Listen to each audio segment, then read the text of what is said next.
Bumubuhos ang ulan na parang walang katapusan. Para sa karamihan sa Maynila, isa lamang itong abala, isang dahilan ng matinding trapiko, ng pagbaha sa mga eskinita, ng pagkaantala, ng mga pangarap. Ngunit para kay Daniel ang ulan ay isang paalala. Hirap na mga wiper ng kanyang itim na sedan na itaboy ang tubig sa windshield. Ang mga ilaw ng syudad ay nagiging pahid ng kulay sa basang salamin, pula dilaw puti. Lahat naghahalo sa isang malabong larawan ng kalungkutan. 2 taon. 2 taon na ang nakalipas, ngunit ang dagundong ng ulan sa bubong ng sasakyan ay may parehong tunog. Ang tunog ng katapusan. Napapikit si Daniel ang mga kamay ay humigpit sa manibela. Sa isang saglit hindi na siya nasa EDSA. Bumalik siya sa South Luzon Expressway sa ilalim ng parehong galit na langit. Ang nakakabinging tunog ng pagpreno, ang pagtilapon ng metal, ang pagbasag ng salamin, ang huling sigaw ni Catherine, ang nakakabinging katahimikan ni Mia. Hindi, timbulong niya sa sarili isang salitang walang pinatutunguhan. Kusang lumiko ang kanyang sasakyan, papalayo sa pangunahing daan, papasok sa masikip na mga kalye ng Quiapo. Hindi niya alam kung bakit dito siya napadpad. Nagpapatangay lang siya, isang kaluluwang nawawala sa sarili nitong syudad. Huminto siya sa tapat ng isang luma at halos abandonadong palengke. Ang mga tindahan ay sarado na, tanging ang ilang nagniningas na mga bumbilya sa ilalim ng mga yerong bubong ang nagbibigay ng kaunting liwanag. Ang amoy ng basang semento at pinaghalong basura ay pumuno sa loob ng sasakyan nang bahagya niyang ibinaba ang bintana. Walang dahilan para manatili siya roon, ngunit wala ring dahilan para umuwi. Ang kanyang mansyon sa Alabang ay isa lamang malaking kahon ng katahimikan, isang monumento ng mga alaalang pilit niyang tinatakasan. Nakatitig lamang siya sa kawalan nang may marinig siyang isang tunog mahina, garalgal, halos nalulunod sa lakas ng ulan. Isang pusa, siguro naisip niya, o isang daga. Ngunit muli itong tumunog. Hindi ito tunog ng hayop. Ito ay isang hikbi ng isang bata. Bumukas ang pinto ng kanyang kotse bago pa man niya ito mapagdesisyunan. Ang mamahaling leather na sapatos niya ay agad na lumubog sa maliit na baha sa kalsada. Hinayaan niyang bukas ang pinto, ang ilaw. Mula sa loob ng sasakyan ay tumatanglaw sa madilim na eskinita sa tabi ng palengke. Sinundan niya ang tunog. Doon sa lilim ng isang sirang awning sa tabi ng mga nakatambak na kahon ng gulay, nakita niya sila. Isang maliit na anino, nakabaluktot sa isa pang mas maliit na anino. Habang lumalapit siya, unti-unting nabuo ang imahe. Isang batang babae, marahil mga 9 gulang, yakap-yakap ang isang batang lalaki na hindi hihigit sa 3 taon. Ang damit ng babae ay malaki at punit-punit ang buhok ay basang-basa at nakadikit sa kanyang mukha. Pero ang batang lalaki ay hindi gumagalaw. Maputla ang kanyang mga labi, ang mga mata ay nakapikit. Nanigas ang mga paa ni Daniel. Ang eksena ay isang kutsilyong humiwa sa kanyang dibdib, nagbukas ng sugat na akala niya'y naghilom na. Ang batang lalaki ay parang isang manikang yelo sa mga braso ng kanyang ate, walang buhay, walang kibo. Ang imahe ni Mia, nakahiga sa puting kama ng ospital, ay biglang sumilay sa kanyang isipan. Dahan-dahan siyang lumapit, ang bawat hakbang ay parang may bigat na 1,000 libra. Natatakot siyang baka sa paglapit niya ay tuluyan ng gumuho ang mundo sa paligid nila. Naramdaman ng batang babae ang kanyang presensya. Dahan-dahan itong nag-angat ng tingin. Ang mga mata nito, Diyos ko, ang mga mata nito. Wala itong luha, wala itong takot. Tila isang matandang kaluluwa na nakakulong sa katawan ng isang bata, isang kaluluwang pagod na at sumuko na sa laban. Tinitigan siya nito ng diretso at sa isang tinig na mahina, pasabulong ng hangin nagsalita ito. Ginoo! Ang salita ay halos hindi marinig Sa gitna ng patak ng ulan, huminto ang paghinga ni Daniel. Maari niyo po bang ilibing ang kapatid ko? Isang dagok. Parang isang malakas na suntok sa sikmura ang mga salitang iyon. Nanlamig ang buo niyang katawan. Ang salitang ilibing ay umalingaw-ngaw sa kanyang isipan, nagpabalik sa amoy ng mga bulaklak sa funeral home, sa bigat ng lupa sa kanyang palad. Wala po kaming pera. Patuloy ng bata, ang boses ay hindi nagbabago, pero paglaki ko, babayaran po kita. Pakiusap. Ang huling salita ay bumasag sa pagkatulala ni Daniel. Hindi awa ang naramdaman niya kundi galit. Galit sa langit, sa tadhana, sa sarili. Paanong hinahayaan ng mundo na mangyari ito, na ang isang 9 na taong gulang na bata ay mamalimos ng libing para sa kapatid nito sa isang madilim na eskinita. Sandali, sabi ni Daniel, ang boses niya ay garalgal at halos hindi niya makilala. Lumuhod siya. Sa basang semento, hindi inalintana ang pagkabasa ng kanyang mamahaling pantalon. Patingin sa kanya. Umiling ang bata, mas humigpit ang yakap sa kapatid. Malamig na po siya. Matagal na siyang hindi gumigising. Hindi niya pinansin ang sinabi nito. Maingat, ngunit may diin hinawakan niya ang pulso ng batang lalaki. Walang init. Parang yelo. Inilipat niya ang kanyang nanginginig na mga daliri sa leeg nito, sa ilalim ng maliit na panga. Sa una wala siyang naramdaman. Kumirot ang kanyang puso. Huli na ba ang lahat? Ngunit hindi siya sumuko. Ipinikit niya ang kanyang mga mata, pinakiramdaman ng mabuti, naghahanap ng kahit katiting na senyales. At doon, naramdaman na niya isang mahinang-mahinang pintig. Mabagal at halos hindi maramdaman, pero naroon. Isang hibla ng buhay. Dumilat ang mga mata ni Daniel, nag-aapoy sa biglaang pag-asa. Buhay siya. Sigaw niya, ang boses ay biglang nagkaroon ng lakas. Buhay ang kapatid mo.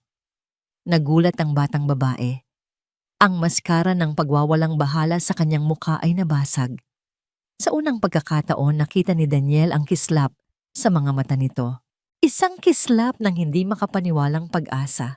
Di totoo po? Nanginginig niyang tanong. Oo, pero napakahina niya. Kailangan natin siyang dalhin sa ospital. Ngayon na. Hindi na siya nag-aksaya ng panahon. Maingat niyang kinuha ang batang lalaki mula sa mga bisig ng ate nito. Magaan ito, nakakagulat, na magaan parang isang bungkos ng mga buto na nababalutan ng balat. Hinawakan niya ang kamay ng batang babae. Halika na. Nagpatianod lang ang bata, takot at gulat sa bilis ng mga pangyayari. Tumakbo sila pabalik sa kotse. Nilusob ang malakas na ulan. Binuksan ni Daniel ang pinto sa likuran. Sakay utos niya. Maingat niyang inihiga ang batang lalaki sa malambot na upuan, pagkatapos ay inalalayan ang batang babae na pumasok. Bago niya isara ang pinto, tinitigan niya ito sa mata. Huwag mo siyang bibitawan, na iintindihan mo. Tumango ang bata, ang maliliit niyang kamay ay agad na humawak sa damit ng kapatid. Isinara ni Daniel ang pinto at mabilis na umikot papunta sa driver's seat. Umungol ang makina at walang pag-aalinlangan, humarurot siya paalis sa madilim na lugar na yon, patungo sa mga ilaw ng pag-asa. Sa kanyang isipan, isang sigaw, ang paulit-ulit na umaling-awngaw, isang panata sa mga kaluluwang nawala sa kanya at sa mga kaluluwang nasa bingit ng kamatayan sa likod ng kanyang sasakyan. Hindi ngayon, hindi na ulit. Sa rearview mirror, nasulyapan niya ang mukha ng batang babae, isang mukha ng pagkalito, takot at sa gitna ng lahat isang maliit na kislap ng pag-asang matagal nang namatay. Ang emergency room ng San Lazaro Hospital ay isang magulong entablado ng kontroladong kaguluhan. Ang matapang na amoy ng antiseptiko ay humahalo sa di mapangalanang amoy ng takot at sakit. Ang mga ilaw na fluorescent ay napakaliwanag, walang awang nagbibigay liwanag sa bawat patak ng dugo, sa sahig sa bawat gusot, sa uniforme ng mga nurse, sa bawat bahid ng putik, sa mamahaling damit ni Daniel. Excuse me, too long. Sigaw ni Daniel, ang kanyang boses ay nangingibabaw sa ingay ng mga monitor at daing ng mga pasyente. Bitbit pa rin niya ang walang malay na katawan ni Enzo habang ang isang kamay naman niya ay mahigpit na nakahawak kay Aya na nanginginig sa likuran niya. Isang matandang nurse na may salamin sa dulo ng kanyang ilong at pangalang Pilar sa kanyang name tag ang humarang sa kanila. Ang kanyang mga mata ay matalas sanay na sa drama at trahedya ng siyudad. Anong nangyari? Fill upan niyo muna itong form, sabi nito sa isang tonong walang pasensya, sabay abot ng isang clipboard. Wala kaming panahon para dyan. Sagot ni Daniel, ang pagtitimpi ay unti-unting nawawala. Kailangan ng bata ng doktor ngayon na tingnan mo siya, halos hindi na humihinga. Tiningnan ni Nurse Pilar ang bata, pagkatapos ay si Daniel mula ulo hanggang paa. Isang lalaking mukhang mayaman pero basang-basa at may putik kasama ang dalawang batang kalye. Ang hinala ay malinaw na gumuhit sa kanyang mukha. Sir, may proseso po tayo dito. Sino po ba kayo ng mga bata? Sa puntong yun, wala nang pakialam si Daniel sa proseso. Wala siyang pakialam sa hinala. Ang nakikita lang niya ay ang maputlang mukha ni Enzo, isang paalala ng mukha ni Mia sa huling sandali. Bumunot siya ng wallet. Hindi pera ang kanyang inilabas, kundi isang makintab na itim na credit card. Isang card na sumisigaw ng kapangyarihan at walang limitasyong pondo. Ipinakita niya ito sa mukha ng nurse. Ako ang magbabayad ng lahat. Sabi niya may diin sa bawat salita. Gawin ninyo ang lahat para mailigtas siya o sisiguraduhin kong magiging impyerno ang buhay ng lahat sa ospital na ito. Ang banta kasama ng card ay sapat na.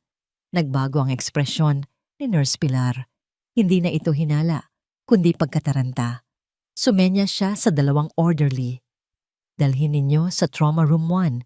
Tumawag kayo ng PG Resident Stats. Habang mabilis na inaasikaso si Enzo, naiwan si Daniel at Aya sa malamig na pasilyo. Si Aya ay nakaupo sa isang plastik na upuan, nakayakap sa kanyang sarili. Ang mga mata ay nakatutok sa pintong nilunok ang kanyang kapatid. Umupo si Daniel sa tabi niya, pagod at basang-basa, pero ang kanyang isip ay alerto pa rin. Hindi nagtagal, isang babae ang lumapit sa kanila. Nasa mga huling taon ng 30, maayos ang pananamit na corporate at may dalang clipboard na parang kalasag. Ang kanyang mga mata ay kalmado pero mapanuri. Magandang gabi po. Panimula niya, ang boses ay professional at walang emosyon. Ako po si Grace Magsaysay, isang social worker mula sa DSWD. Nakatanggap kami ng tawag mula sa ospital tungkol sa 2 menor de edad na walang kasamang magulang. Tumingin si Daniel sa kanya. Isa na namang harang. Isa na namang taong puno ng tanong. Ako ang kasama nila. Maikli niyang sagot. Tumaas ang isang kilay ni Grace. Maingat niyang sinuri si Daniel. At ano po ang relasyon ninyo sa kanila? Si Sir. Ito ang tanong na hindi niya alam kung paano sasagutin. Anong sasabihin niya? Isang estranghero na nakapulot sa kanila sa gitna ng ulan. Isang taong biglang nagkaroon ng pakialam matapos ang 2 taong pagiging manhid. Nakita ko lang sila sa kalye. Pag-amin niya, ang bata ay kritikal. Dinala ko sila dito. Lalong naging seryoso ang mukha ni Grace. Nagsulat siya sa kanyang clipboard. Wala po ba silang magulang kamag-anak? Hindi ko alam. Sagot ni Daniel, ang iritasyon ay gumagapang na sa kanyang boses. Ang mahalaga ngayon ay mailigtas ang bata. Mahalaga rin po ang kaligtasan nila pagkatapos nito. Mahinahon, ngunit may diin na, sabi ni Grace. Kung mapatunayang ulila sila at walang kamag-anak, kailangan silang dalhin sa isang government shelter para sa kanilang proteksyon. Shelter. Ang salita ay tumama kay Daniel na parang kidlat. Isang malamig at impersonal na institusyon. Mga batang walang pangalan, mga numerong lang sa listahan. Matapos niyang hilahin ang mga ito, Mula sa bingit ng kamatayan, ibabalik lang sila sa ibang uri ng kawalan ng pag-asa. Ang imahe ni Aya humihingi ng tulong para mailibing ang kapatid ay bumalik sa kanya. Isang bagay sa loob niya ang pumutok. Isang damdaming nagmula sa kalaliman ng kanyang sariling pagkawala. Tumingin siya kay Grace, ang kanyang mga mata ay nag-aalab sa isang desisyong hindi niya pinag-isipan. Hindi mariin niyang sabi. Natigilan si Grace. Ano pong ibig niyong sabihin? Hindi sila pupunta sa shelter. Pag-uulit ni Daniel ang bawat salita ay isang panata. Ako na ang bahala sa kanila. Nagulat si Grace magsaysay. Sa 10 taon niya sa serbisyo, ngayon lang siya nakarinig ng ganoong deklarasyon mula sa isang estranghero. Ang kanyang pagiging profesional ay nagsasabing maghinala. Ang kanyang puso ay nakakaramdam ng kakaiba. Tinitigan niya si Daniel, sinusubukang basahin kung sino talaga ang lalaking ito. Bago pa man siya makasagot, tumunog ang telepono ni Daniel. Nakita niya ang pangalan sa screen, Michelle, ang kapatid ng kanyang yumaong asawa. Napabuntong hininga siya. Isang pakiramdam ng pagod at pagkabagot ang bumalot sa kanya bago niya sinagot ang tawag. Anong kailangan mo, Michelle? Bungad niya. Isang tawang mapanlibak ang kanyang narinig mula sa kabilang linya. Daniel, kumusta? Mabilis kumalat ang balita. Alam mo ba, narinig ko ang kabayanihan mo. Ang paraan ng pagbigkas niya sa salitang kabayanihan ay puno ng lason, parang isang insulto. Wala akong panahon para sa'yo ngayon, sabi ni Daniel. Oh, talaga ba? Masyado ka bang abala sa pagiging bayani ng mga batang kalye? Patuloy ni Michelle, ang bawat salita ay isang tusok. Ano ito, Daniel? Isang bagong paraan para maibsan ang konsensya mo. Huwag mong isipin na papalitan mo ang kapatid ko at ang pamangkin ko ng ganoon kadali. Nanigas ang panga ni Daniel. Ang mga salita ni Michelle ay tumama sa puntong pinakamasakit. Huwag mong idamay sila, Catherine, dito. Bakit hindi? Dahil ba sa'yo kaya sila wala dito? Ang sagot ni Michelle ay mabilis at malupit. Mag-ingat ka, Daniel. Baka sa sobrang paglilinis mo ng kasalanan mo, may mga bagay kang madungisan na ayaw mo nang mabuksan muli. Click. Pinatay na niya ang tawag. Naiwan si Daniel na hawak ang telepono. Ang mga salita ni Michelle ay umuugong sa kanyang tainga na parang sumpa. Sa isang iglap, ang mundo niya ay muling naging komplikado. Isang batang lalaki na nag-aagaw buhay sa loob ng R. Isang batang babae na umaasa sa kanya sa labas. Isang social worker na naghihinala sa kanyang mga motibo. At ngayon, isang kaaway mula sa nakaraan na handang sirain ang anumang kapayapaan na susubukan niyang buuin. Tumingin siya sa maliit na bintana ng pinto ng trauma room. Sa loob nakita niya ang mga anino ng mga doktor na kumikilos. Pagkatapos ay tumingin siya kay Aya na nakatingin din sa pinto. Ang maliit niyang mukha ay isang maskara ng purong pag-aalala. Bigla niyang naramdaman ang bigat ng mga salitang binitawan niya kay Grace. Ako na ang bahala sa kanila. Hindi na yon isang salita lamang, isa na itong pangako. At sa mundong puno ng mga mapaghinalang tingin, alam niyang ang pangakong yon ang magiging pinakamahirap niyang laban. Pagkatapos ng 3 araw sa ospital, tuluyan nang idineklara ng mga doktor na ligtas na si Enzo. Ang matinding malnutrisyon at dehydration ang halos kumitil sa kanyang buhay, ngunit ang batang katawan niya ay nagpakita ng katatagan na ikinagulat ng lahat. Sa tulong ng gamot suwero at tamang pagkain, unti-unting bumalik ang kulay sa kanyang mga pisngi. Ang paglabas sa ospital ay isang panibagong hamon. Si Grace, ang social worker, ay nag-aatubili.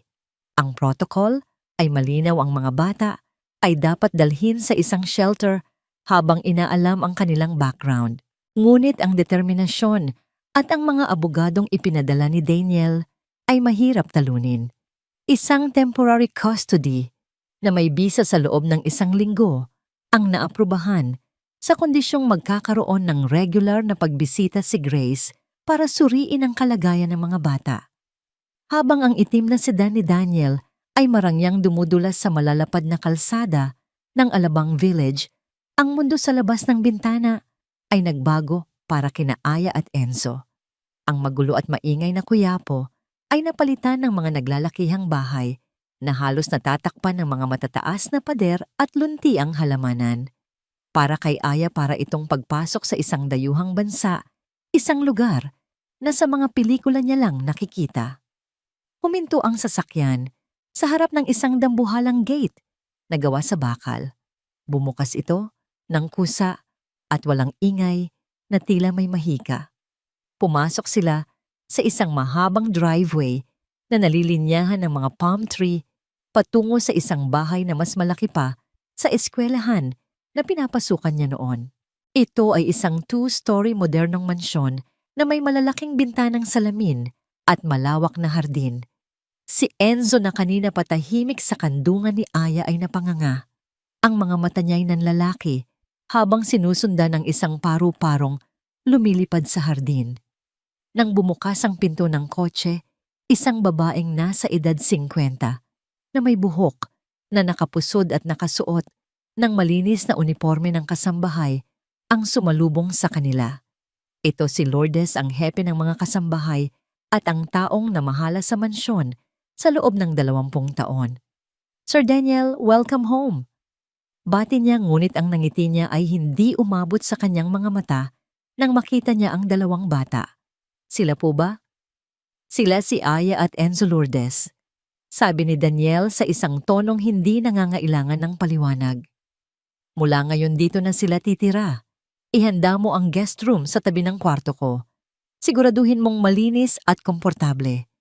Ang pagtataka sa mukha ni Lourdes ay hindi maitago, ngunit tumango na lamang siya.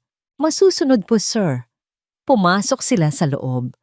Kung ang labas ay nakakamangha, ang loob ay nakakalula. Ang sahig ay gawa sa kumikinang na puting marmol. Ang kisame ay napakataas at isang grandiosong chandelier ang nakabitin sa gitna. Ang mga muebles ay mukhang mamahalin at hindi dapat hawakan. Ang buong lugar ay napakalinis at napakatahimik na parang isang museo. Si Aya ay humigpit ang hawak sa kamay ni Enzo na tila natatakot na baka mawala sila sa kalawakan ng lugar. Ang bawat hakbang nila sa marmol na sahig ay gumagawa ng alingawngaw na parang nagpapahayag na sila ay mga dayuhan sa lugar na ito. "Magpahinga muna kayo," sabi ni Daniel.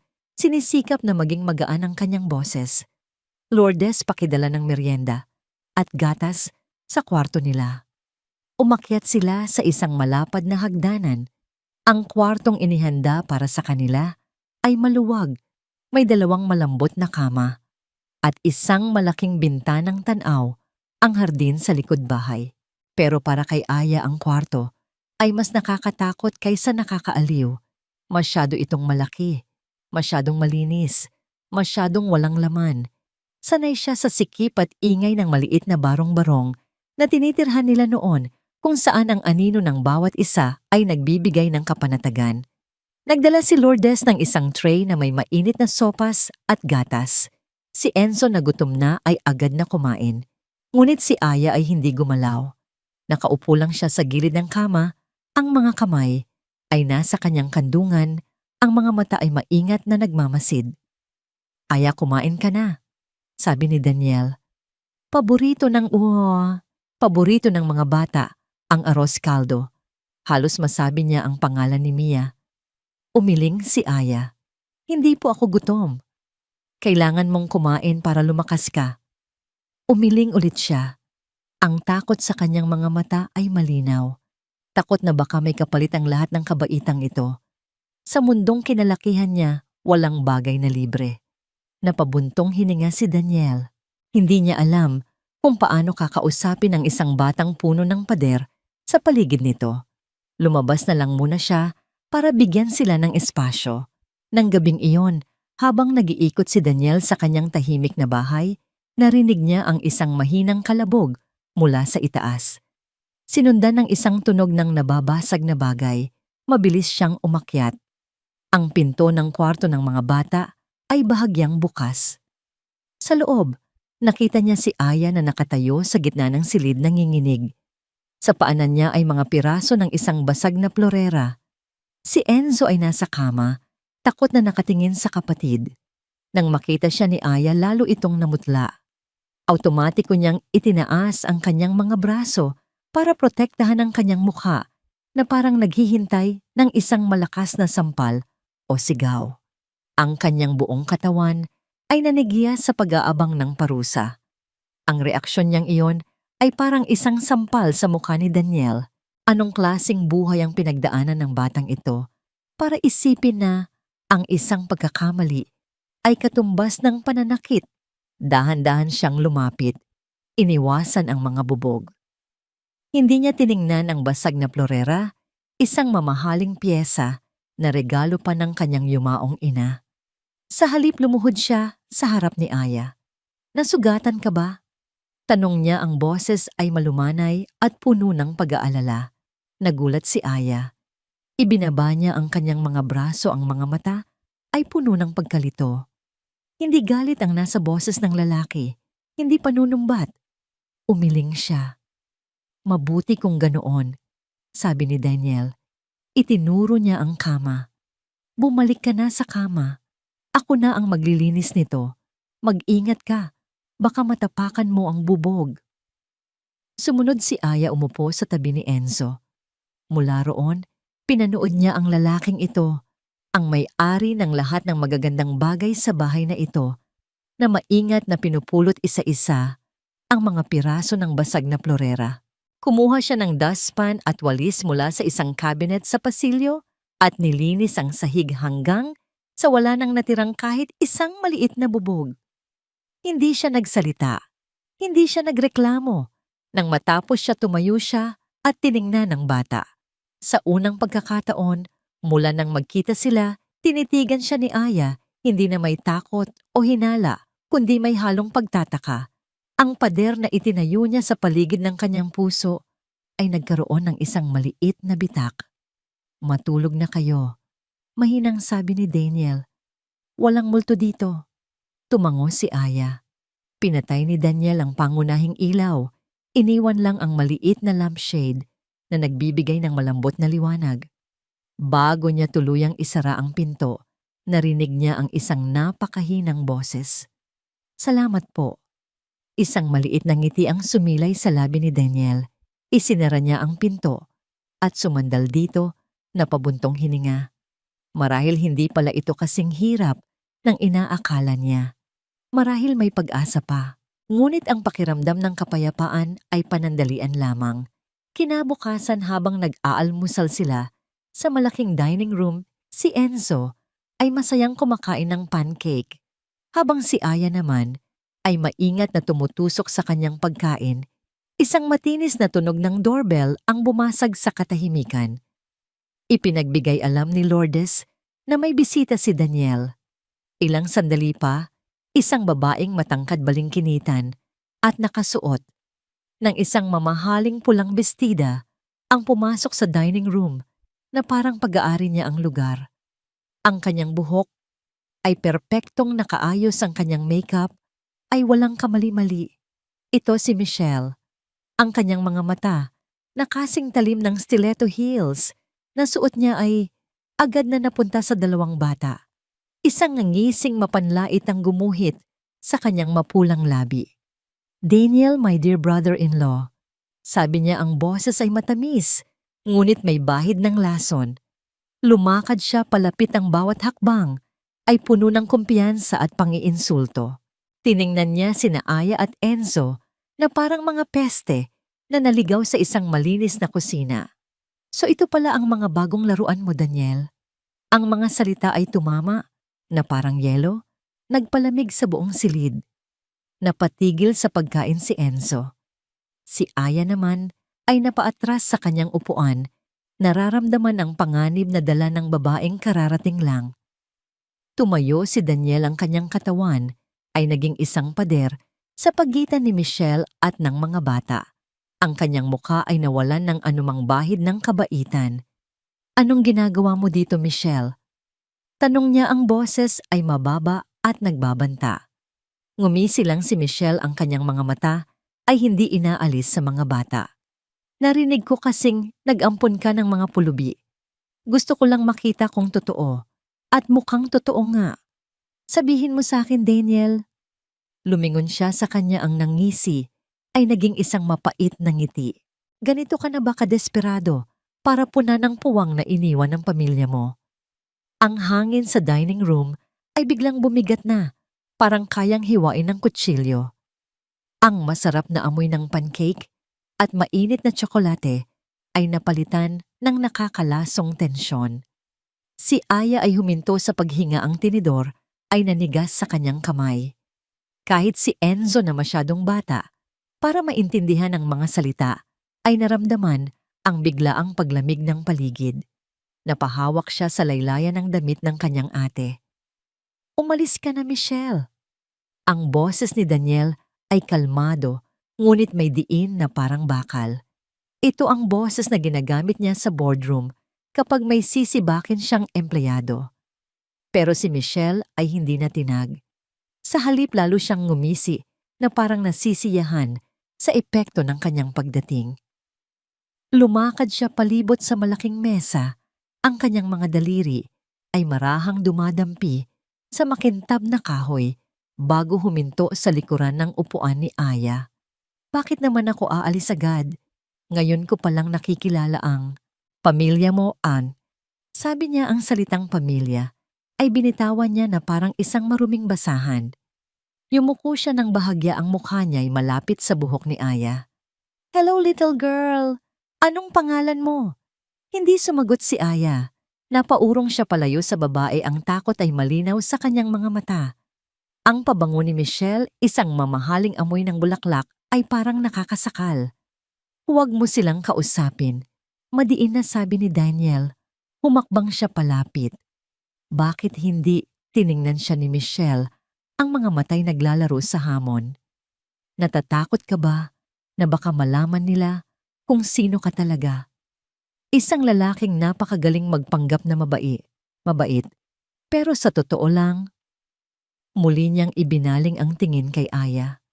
"Alam mo ba, Iha, na ang tiyo Daniel mo ay may pamilya, na dati isang magandang asawa ang ate ko at isang anak na babae, kasing edad mo siguro?" Bawat salita ay isang karayom na tumutusok sa puso ni Daniel. "Michelle, tama na." Pero hindi siya nakinig. Para siyang isang mangangaso na natutuwa sa pagpapahirap sa kanyang biktima. Pero nawala sila sa isang aksidente. Ang salitang aksidente ay binitawan niya ng may halong panunumbat. "At alam mo ba kung sino ang nagmamaneho? Ang mabait mong tiyo Daniel." Sa puntong yun, hindi na nakapagpigil si Daniel.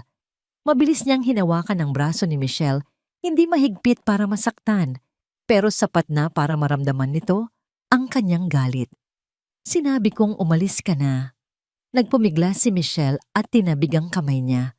Ang kanyang pagkukunwaring kalmado ay biglang naglaho, napalitan ng purong galit at sama ng loob na matagal na niyang kinikimkim.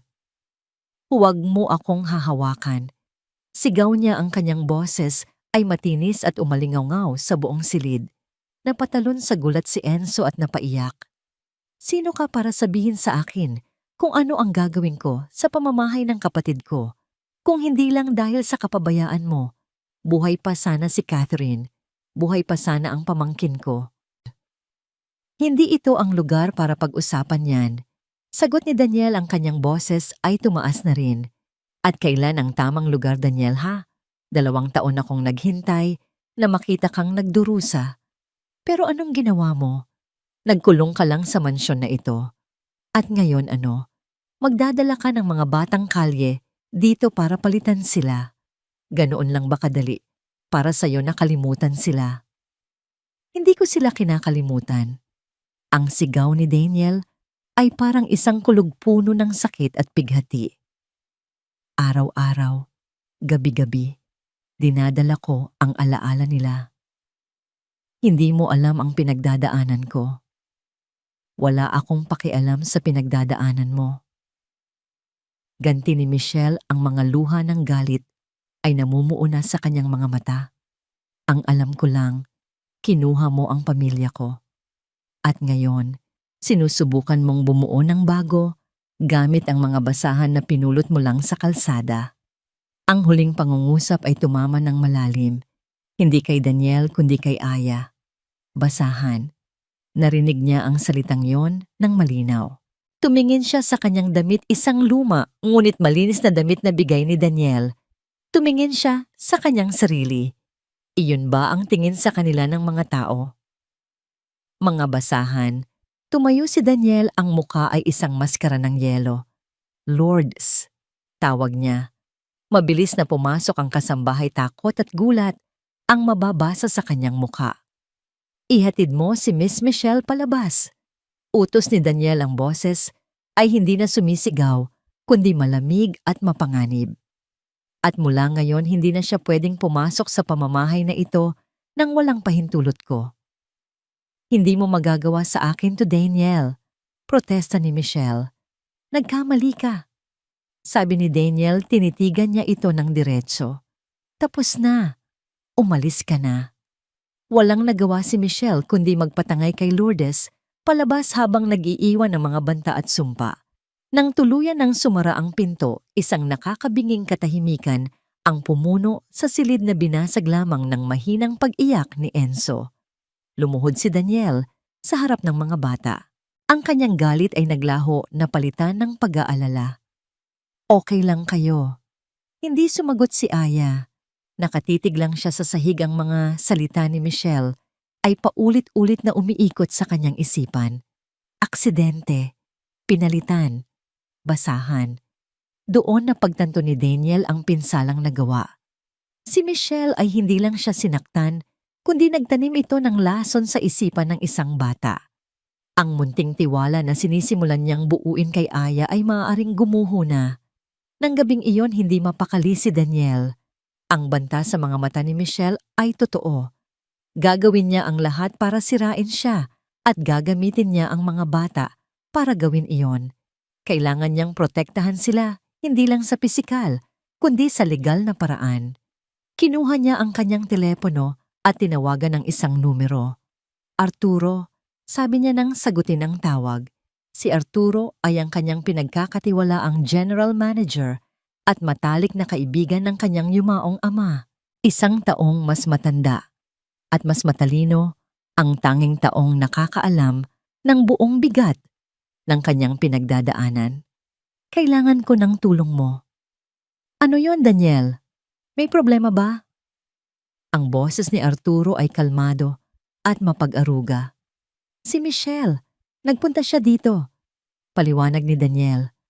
Guguluhin niya kami, Arturo. Alam ko. Kailangan kong malaman kung sino ang mga batang ito. Kailangan kong malaman ang buong kwento nila. I-trace mo ang pinanggalingan nila kung may kamag-anak pa sila. Kailangan ko ng lahat ng impormasyon para maprotektahan ko sila. Kahit anong paraan, kahit gaano kalihim. Sige, Daniel. Ako na ang bahala. Sagot ni Arturo, walang pag-aalinlangan. Pagkatapos ng tawag, umakyat si Daniel sa kwarto ng mga bata. Sumilip siya sa bahagyang bukas na pinto. Nakita niya si Aya na nakaupo sa kama, yakap si Enzo na mahimbing nang natutulog. Nakatingin lang si Aya sa madilim na bintana. Pumasok siya ng dahan-dahan. Hindi ka pa natutulog. Umiling si Aya, hindi lumilingon. Umupo si Daniel sa kabilang kama, nag-iingat na huwag gumawa ng ingay. Pasensya ka na sa narinig mo kanina. Totoo po ba? Mahinang tanong ni Aya, ang boses ay basag. Na may anak na kayo dati. Tumango si Daniel, isang bukol ang namuo sa kanyang lalamunan. Oo, ang pangalan niya ay Mia. Nasaan na po siya? Nasa langit na siya. Sagot ni Daniel, ang mga salita ay mabigat sabihin. Kasama ng mommy niya. Katahimikan. Gusto mo bang magkwento ako?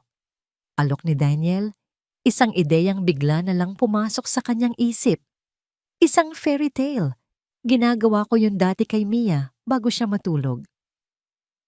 Sa wakas lumingon si Aya. Ang kanyang mga mata ay malungkot pero may bahid ng kuryosidad. Tumango siya at doon sa isang kwartong puno ng mga anino ng nakaraan, nagsimulang magkwento si Daniel. Isang kwento tungkol sa isang hari na nawalan ng kaharian pero nakahanap ng dalawang munting hiyas sa gitna ng kagubatan. Isang kwentong gawa-gawa lang pero ang sakit at pag-asa sa boses niya ay totoo. Unti-unting bumigat ang talukap ng mga mata ni Aya. Bago siya tuluyang makatulog, narinig niya ang huling sinabi ng hari sa kwento. At ipinangako ng hari na poprotektahan niya ang dalawang hiyas kahit anong mangyari. Nakatulog si Aya na may bahagyang nangiti sa kanyang mga labi. Ngunit habang pinagmamasdan ni Daniel ang payapang mukha ng bata, isang tawag ang pumasok sa kanyang telepono. Si Arturo. Daniel Congo. Sabi ng matanda sa kabilang linya, ang kanyang boses ay seryoso at mababa. May nahanap ako. Pero kailangan nating mag-usap ng personal. Bukas na bukas din. Ang biglaang pagbabago sa tono ni Arturo ay nagdulot ng kaba sa dibdib ni Daniel. Ano man ang nahanap nito, alam niyang hindi ito maganda. Ang lason na iniwan ni Michelle ay nagsisimula pa lamang kumalat. Ang seryosong tono ni Arturo sa telepono ay nag-iwan ng isang anino ng pag-aalala sa isipan ni Daniel. Ngunit sa paggising niya kinaumagahan, sa tunog ng mahinang tawanan mula sa hardin, pinili niyang itabi muna yon. Sa unang pagkakataon, sa loob ng 2 taon, ang kanyang mansyon ay hindi sinalubong ng nakakabinging katahimikan, kundi ng tunog ng buhay. Sumilip siya sa bintana ng kanyang silid-tulugan. Sa malawak na damuhan sa ibaba, nakita niya si Enzo na tumatakbo. Nang may kaunting tagilid pa, hinahabol ang mga paru-parong lumilipad sa mga bulaklak ni Lourdes. Sa likuran niya ay si Aya na may hawak na libro, ngunit ang mga mata ay nakatuon sa kapatid. Isang maliit at maingat na ngiti ang nasa kanyang mga labi. Ang sikat ng araw ay tumatama sa kanilang mga buhok na ginagawa silang parang bahagi ng isang perpektong larawan. Isang bagay sa dibdib ni Daniel ang lumambot. Ang bigat na matagal na niyang pinapasan ay tila bahagyang gumaan. Sa sumunod na mga araw, sinadya ni Daniel na iwasan ang kanyang opisina. Ipinasa niya ang mga mahahalagang desisyon kay Arturo at sa kanyang mga managers. Ang kanyang tanging prioridad ay ang 2 bata. Pinuno niya ang kanilang mga araw ng mga bagay na hindi pa nila nararanasan. Ipinasyal niya sila sa isang malaking bookstore kung saan si Aya ay parang nasa paraiso. Pinayagan niya itong pumili ng kahit ilang libro na gusto niya. Ang mga mata ng bata ay nagniningning habang hinahaplos ang mga pabalat ng mga libro na parang mga kayamanan. Si Enzo naman ay masayang-masaya sa picture books na may makukulay na guhit ng mga hayop at sasakyan. Ibinili niya sila ng mga bagong damit, hindi na mga donasyon o lumang damit, kundi mga damit na sila mismo ang pumili. Sa una, si Aya ay nag-aatubili, laging tinitingnan ang price tag. "Huwag mong intindihin yan," sabi sa kanya ni Daniel. "Piliin mo kung ano ang gusto mo." At nang piliin ni Aya ang isang simpleng dilaw na bestida, dahil paborito raw yon ng nanay niya, naramdaman ni Daniel ang isang pamilyar na kirot at saya ng sabay. Ang pinakamahalagang pagbabago ay nangyari sa loob ng bahay. Ang dating malamig at formal na mansyon ay unti-unting nagkaroon ng buhay. Ang mga laruan ni Enzo ay nagsimulang magkalat sa sahig ng sala. Ang mga libro ni Aya ay nakapatong sa mga mesang dating para lamang sa dekorasyon. Ang dating tahimik na hardin ay napuno ng ingay ng kanilang paglalaro. Isang hapon, habang naglalaro sila ng habulan sa damuhan, biglang natumba si Enzo. Hindi ito malakas na pagbagsak, pero sapat na para mapaiyak siya sa gulat. Bago pa man makalapit si Aya si Daniel na nagbabasa sa veranda, ay mabilis na tumakbo at binuhat ang bata. "Shh, tahan na. Walang sugat, champion," sabi ni Daniel habang marahang hinahaplos ang likod ni Enzo. "Malakas ka, di ba?" Niyakap ni Enzo ang leeg ni Daniel, ang kanyang maliliit na hikbi ay unti-unting humina. Isinubsob niya ang kanyang mukha sa balikat ng lalaki, naghahanap ng kalinga. At sa sandaling iyon, sa gitna ng sikat ng araw, isang salita ang lumabas sa kanyang bibig, isang salitang simple, ngunit may bigat ng 1,000 emosyon. "Papa!" Natigilan si Daniel. Ang kanyang buong katawan ay nanigas. Ang hangin ay tila huminto sa pag-ihip. Ang pagtibok ng kanyang puso ay umalingaw-ngaw sa kanyang tainga, pa. 2 taon na niyang hindi naririnig ang salitang iyon. Napatigil din si Aya na nasa di kalayuan. Ang kanyang mga mata ay nanlaki nakatingin sa eksena sa harap niya. Isang halo ng gulat, pagtataka, at isang emosyon na hindi niya mapangalanan ang gumuhit sa kanyang mukha. Hindi alam ni Daniel kung ano ang gagawin. Naramdaman niyang namumuo ang luha sa kanyang mga mata. Yumuko siya at hinalikan ng buhok ni Enzo. Ang pakiramdam ng maliliit na braso na nakayakap sa kanya, ang tiwala na ibinibigay sa kanya ng isang inosenteng bata, ay isang bagay na akala niya'y hinding-hindi na niya muling mararamdaman. Ang eksenang yon ay hindi nakaligtas sa mga mata ng isang hindi inaasahang bisita. Si Grace Magsaysay, ang social worker, ay nakatayo sa may pintuan ng beranda. Dumating siya para sa kanyang unang scheduled visit at naabutan niya ang isang sandaling hindi niya inaasahan. Ang nakita niya ay hindi isang mayamang lalaki at ang kanyang mga laruan, kundi isang ama na nag-aalaga sa kanyang anak. Mukhang maganda ang epekto ng lugar na ito sa kanila. Sabi ni Grace, ang kanyang boses ay mas malambot na kaysa dati. Napalingon si Daniel, bahagyang nagulat. Ibinaba niya si Enzo na ngayon ay tumatakbo na ulit. Mas maganda ang epekto nila sa lugar na ito. Pagtatama ni Daniel, isang matapat na ngiti ang sumilay sa kanyang labi. Sa loob ng 1 oras, kinausap ni Grace ang mga bata. Kinausap niya si Daniel. Sinuri niya ang kanilang silid, ang kanilang mga bagong gamit, at habang ginagawa niya iyon, alam niyang ang ulat na isusulat niya ay magiging positibo. May kakaiba sa koneksyon ng tatlong ito, isang bagay na hindi maipaliwanag ng mga protocol at papeles. Ang karanasang yun ang nagbigay linaw sa desisyon ni Daniel. Hindi na ito isang biglaang bugso ng damdamin sa ospital. Ito na ang katotohanan niya. Kinagabihan, pagkatapos niyang patulugin ang mga bata, tinawagan niya ang kanyang abogado. "Gusto kong simulan ang proseso." Sabi niya, ang kanyang boses ay puno ng determinasyon. "Gusto ko silang ampunin. Legal at formal. Gawin mo ang lahat ng kailangan." Ang pag-ampon, ang salita, ay nagbigay sa kanya ng isang pakiramdam ng layunin na matagal na niyang hindi naramdaman. Handa na siyang lumaban para sa kanila. Handa na siyang maging ama muli. Kinabukasan, nag-set siya ng meeting kay Arturo sa kanyang opisina sa bahay. Panahon na para harapin kung ano man ang nahanap nito. Pumasok siya sa silid na may bagong lakas, handa sa anumang balita. Si Arturo ay nakaupo na naghihintay. Ang kanyang mukha ay seryoso. Sa ibabaw ng makintab na lamesang mahogany, sa pagitan nilang dalawa, ay nakapatong ang isang manipis na brown folder. "Daniel, umupo ka," sabi ni Arturo. Umupo si Daniel, ang kanyang mga mata ay nakapako sa folder. "Anong laman yan?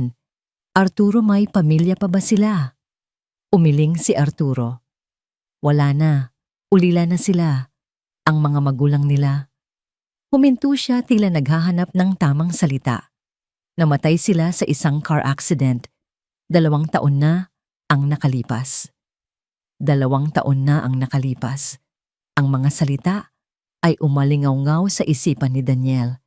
Isang pamilyar na kaba ang gumapang sa kanyang dibdib. "Saan? Saan nangyari ang aksidente? Si Arturo ay hindi sumagot. Sa halip marahan niyang itinulak ang folder sa gitna ng mesa. Basahin mo. Nag-aalangan inabot ni Daniel ang folder. Ang kanyang mga kamay ay bahagyang nanginginig. Binuksan niya ito. Sa loob ay may ilang mga papeles, birth certificates, mga lumang dokumento. Ngunit ang nasa pinakaibabaw ay isang police report. Binasa niya ang mga detalye.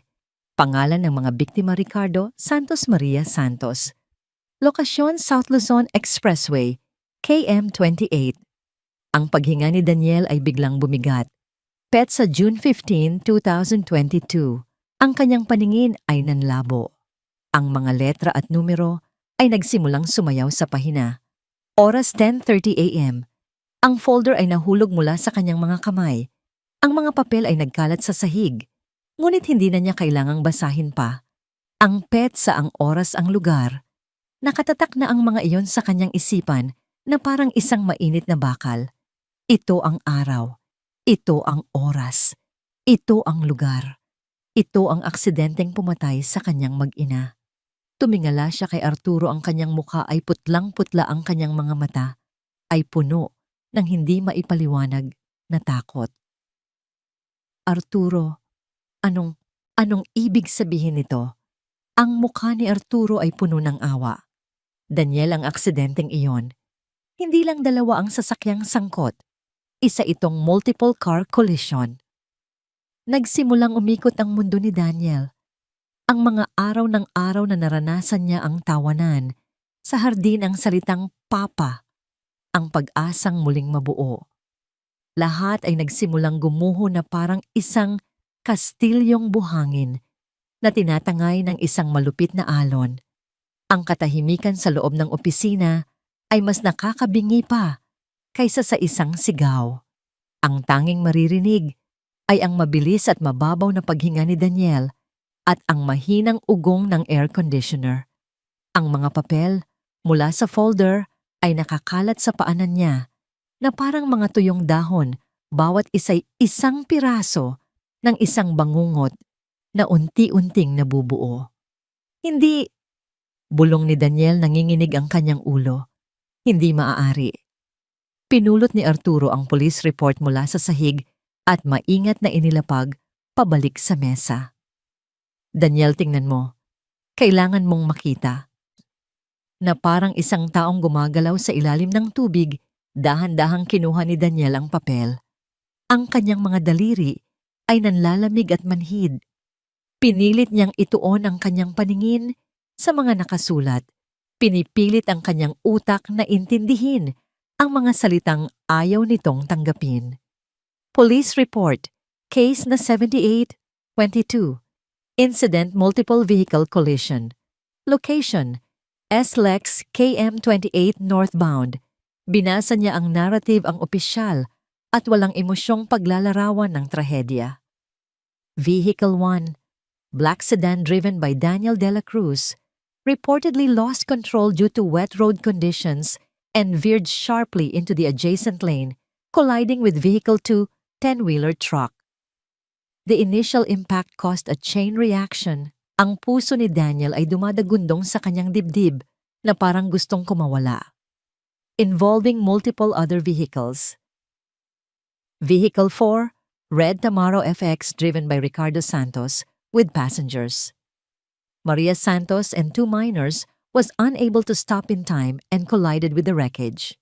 Ricardo Santos, Maria Santos.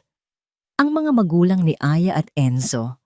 Ang ulat ay nagpatuloy sa mga teknikal na detalye ng pinsala sa mga sasakyan, sa mga pangalan ng mga nasawi at nasugatan. Nandoon ang pangalan niya. Nandoon ang pangalan ni Catherine at ni Mia na nakalistang dead on arrival. At nandoon sa ilalim ng listahan ng mga survivor na dinala sa ospital ang 2 pangalan. Aya Santos, 7 years old minor injuries. Enzo Santos, 1-year-old critical condition. Binitawan ni Daniel ang papel. Bumagsak ito sa mesa na walang tunog. Gumuho ang lahat. Ang buong akala niya ang aksidente ay isang pribadong trahedya sa pagitan niya at ng truck. Isang sandali ng kapabayaan na kumuha sa kanyang pamilya. Pero hindi pala. Ang kanyang pagkakamali ay hindi lang isang bato na lumikha ng isang alon. Ito ay isang pagsabog at ang mga batang minamahal niya ngayon, ang mga batang nagbalik ng liwanag sa kanyang buhay, ay mga biktima mula sa pinakasentro ng pagsabog na yon. Siya ang dahilan. Siya ang pumatay sa mga magulang ni Aya at Enzo. Daniel. Ang boses ni Arturo ay puno ng pag-aalala. Hindi makasagot si Daniel. Ang hangin ay tila naubos sa kanyang mga baga. Ang lahat ng masasayang alaala ng nakaraang mga araw, ang tawanan ni Enzo, ang nangiti ni Aya, ang salitang papa, ay bumalik sa kanya. Ngunit ngayon, bawat isa'y nababalutan ng lason ng katotohanan. Ang pag-aalaga niya sa kanila, hindi pala yun pagtubos. Iyon ay isang kabalintunaan. Ang pagmamahal na nararamdaman niya, hindi pala yun biyaya. Iyon ay isang kasalanan. Gusto niyang sumuka. Tumayo siya nang biglaan ng upuan ay tumumba sa likuran niya. Naglakad siya paikot-ikot sa silid. Ang mga kamay ay nasa kanyang ulo na parang sinusubukang pigilan ang kanyang isipan na sumabog. Kaya pala, sabi niya sa sarili, ang kanyang boses ay garalgal. Kaya pala sila nasa kalsada. Kaya pala sila ulila dahil sa akin. Lahat dahil sa akin. Tumayo si Arturo at lumapit sa kanya. Daniel, hindi mo alam. Isa itong aksidente. Huwag mong sabihin ang salitang yan. Sigaw ni Daniel. Humarap siya sa matanda. Ang kanyang mga mata ay nanlilisik sa sakit at galit sa sarili. Aksidente ang pagkawala ng pamilya ko, pero ang pagkawala ng pamilya nila, kasalanan ko yon, Arturo. Ako ang pumatay sa kanila. Napaupo siya sa sahig, ang likod ay nakasandal sa malamig na pader. Dito sa gitna ng kanyang marangyang opisina, ang makapangyarihang si Daniel de la Cruz ay gumuho, naging isang lalaking wasak at walang magawa. Ang lahat ng kasiyahang naramdaman niya ay isang kasinungalingan, isang kaligayahang itinayo sa ibabaw ng libingan ng mga magulang ng mga batang nagpapasaya sa kanya. Mula sa labas ng pinto, narinig nila ang papalapit na mga yapak at tawanan. Hanapin natin si Tito Daniel. Boses yon ni Aya. Nanlaki ang mga mata ni Daniel sa takot. Hindi niya sila kayang harapin. Hindi ngayon. Hindi kailanman. Paalisin mo sila. Pakiusap niya kay Arturo, ang boses ay halos isang bulong. Huwag mo silang papasukin. Pakiusap. Mabilis na kumilos si Arturo. Binuksan niya ang pinto bago pa man ito mabuksan ng mga bata. Aya, Enzo, si Tito Daniel niyo ay may kausap lang na importante sa telepono. Maglaro muna kayo sa hardin, ha? Pero gusto naming ipakita sa kanya yung drawing ko, sabi ni Aya. Mamaya na, sige na. Malumanay, ngunit may diin na, sabi ni Arturo, at marahang isinara ang pinto. Narinig ni Daniel ang papalayong mga yapak ng mga bata. Ang bawat hakbang nila palayo ay parang isang martilyong pumupukpok sa kanyang dibdib. Sa sumunod na mga araw, si Daniel ay naging isang multo sa sarili niyang pamamahay. Nagkukulong siya sa kanyang opisina, lumalabas lamang kapag sigurado siyang tulog na ang mga bata. Ang mga pagkain na inihahatid ni Lourdes ay hindi niya ginagalaw. Ang mga tawag mula sa kanyang kumpanya ay hindi niya sinasagot. Ang tanging kasama niya ay isang bote ng whiskey at ang mga papeles ng police report na paulit-ulit niyang binabasa na parang isang uri ng pagpaparusa sa sarili. Naramdaman ng mga bata ang biglaang pagbabago. Bakit po laging nasa loob ng office si Tito Daniel? Tanong ni Aya kay Lourdes isang gabi habang naghahapunan. Marami lang siyang trabaho, iha. Sagot ng matanda, kahit na alam niyang hindi iyon ang totoong dahilan. Galit po ba siya sa amin? Tanong ulit ng bata. Ang boses ay puno ng pag-aalala. May nagawa po ba kaming masama? Umiling si Lourdes. Wala, iha. Wala. Isang gabi hindi na natiis ni Aya. Dahan-dahan na siyang lumapit sa pinto ng opisina. Kumatok siya ng marahan. Tito Daniel, Walang sagot. May sakit po ba kayo? Narinig ni Daniel ang boses niya mula sa loob. Bawat salita ay parang isang patalim. Gusto niyang buksan ang pinto. Gusto niyang yakapin ito at sabihing hindi siya galit. Ngunit paano? Paano niya haharapin ang batang ito? Alam na ang mga kamay na yayakap sa kanya ay ang parehong mga kamay na naging dahilan ng kanyang pagiging ulila. Nanatili siyang tahimik na kaupo sa dilim. Sa labas, matapos ang ilang sandali, narinig niya ang malungkot na pag-alis ni Aya. Samantala, si Michelle ay hindi natutulog. Matapos siyang palayasin, agad siyang kumilos. Nag-hire siya ng isang private investigator. Alamin mo lahat tungkol sa mga batang yan. Utos niya. At alamin mo lahat ng koneksyon nila kay Daniel. Gusto ko ng alas. Isang alas na sisira sa kanya ng tuluyan. Hindi niya alam na ang alas na hinahanap niya ay nasa isang brown folder na nakatago sa opisina ng lalaking gusto niyang sirain. At ang katotohanan yon ay unti-unti nang sumisira kay Daniel mula sa loob. Isang gabi, habang lasing at mag-isa, tinitigan ni Daniel ang larawan ng kanyang mag-ina sa kanyang mesa. Pagkatapos ay tiningnan niya ang police report. Patawarin niyo ako, Catherine Mia. Bulong niya sa hangin. Pero paano? Paano ko hihingi ng tawad nila? Nakatulog siya sa kanyang mesa, ang kanyang pisngi ay nakadikit sa malamig na salamin ng picture frame, basang-basa ng pinaghalong luha at whiskey. Sa labas ang buwan ay nagliliwanag, ngunit sa loob ng mansyon isang kadiliman ang bumabalot, isang kadilimang mas malalim at mas nakakatakot kaysa sa gabi. At sa gitna ng kadilimang yon, ang investigator ni Michelle ay nagpadala ng isang text message. Ma'am, may nakuha na po ako. Isang kopya ng police report mula sa aksidente. Magugulat po kayo sa mababasa ninyo. Ngumiti si Michelle sa dilim ng kanyang silid. Oras na para sa huling pag-arte. Ang araw ay nagsimula nang may kakaibang bigat. Si Daniel ay nagising sa kanyang opisina na may masakit na ulo at mas mabigat na puso. Kailangan niyang makausap ang kanyang abogado tungkol sa custody papers. Isang bagay na dati puno ng pag-asa, ngunit ngayon ay parang isang paghahanda para sa isang hatol. Aalis muna ako sandali. Sabi niya kay Lourdes, iniiwasan ang mga mata ng kasambahay.